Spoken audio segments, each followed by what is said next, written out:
Hello everyone! Sometimes can happen to lose the shirt button. Don't panic, I can show you how to fix it. First of all, pass the new thread inside the fabric, like that.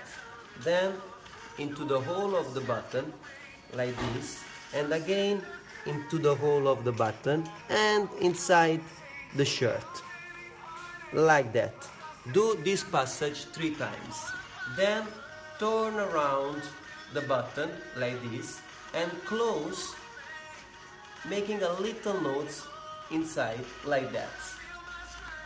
Then cut it at the edge like this.